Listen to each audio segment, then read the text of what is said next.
FantasyFootballFix.com has over 20 unique tools and the most advanced FPL mobile app available. Build team value with the price change predictor tool and never be priced out of a transfer again. Improve your rank with algorithms to identify transfers to maximize points. Learn from the best in the game by following the Elite 11 team reveal. Win mini-leagues by tracking opponents and predicting their transfers. Upload your FPL squad for free at FantasyFootballFix.com.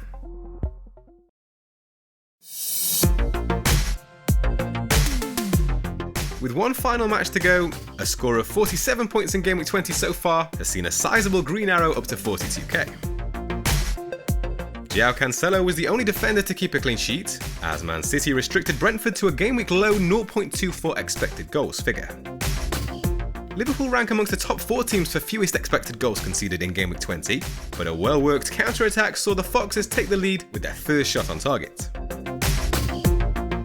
Before that, there was further disappointment for the Reds when Mohamed Salah had a penalty saved by Kasper Schmeichel, before heading onto the crossbar from the rebound.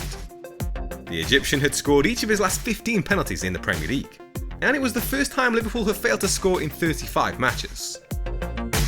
But Phil Foden and Jarrod Bowen salvaged things in midfield, each earning double-figure returns. 3 big chances created by Bowen is a Gameweek high total, while Foden's 0.56 non-penalty expected goals figure can only be bettered by Mane and Salah amongst midfielders. Mikel Antonio and Joshua King each picked up assists in West Ham's 4-1 win over Watford. It was a much improved performance from Antonio, whose tally of 4 shots in the box can only be bettered by Odsonne Edouard amongst forwards during the game week. So let's look ahead to Saturday's Gameweek 21 deadline and some potential transfer plans. There's less than 2 days before the first match kicks off, but still so much is up in the air, with potential double game weeks yet to be announced. One move that is almost certain to happen though is Mohamed Salah to Heung-Min Son. Whilst the Liverpool midfielder could find joy at Chelsea on Sunday, Son has a more appealing fixture on paper against Watford and a likely double game week 22 to come, while Salah is away at the African Cup of Nations. Reece James picked up what appeared to be a hamstring injury in Chelsea's draw with Brighton, and he's now on the list of players to sell. Sergio Reguilon looks to be the obvious replacement there, or perhaps Emerson Royale, but that move may be able to wait until Game Week 22. For me, if fit, James Maddison coming in is the bigger priority, especially if Leicester end up getting a double Game Week 21.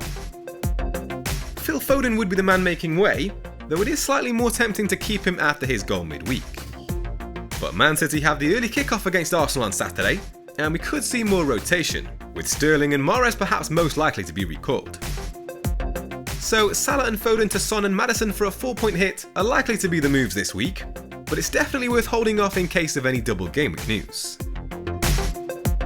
If you don't already, definitely give Ben Crellin a follow on Twitter. This is his latest graphic, showcasing the likelihood of future blank and double game weeks.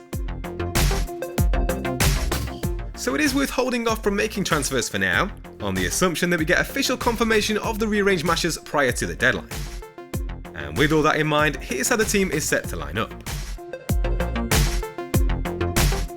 There have been reports that David De Gea missed training ahead of tonight's match against Burnley, so hopefully that was just a rest and nothing too serious.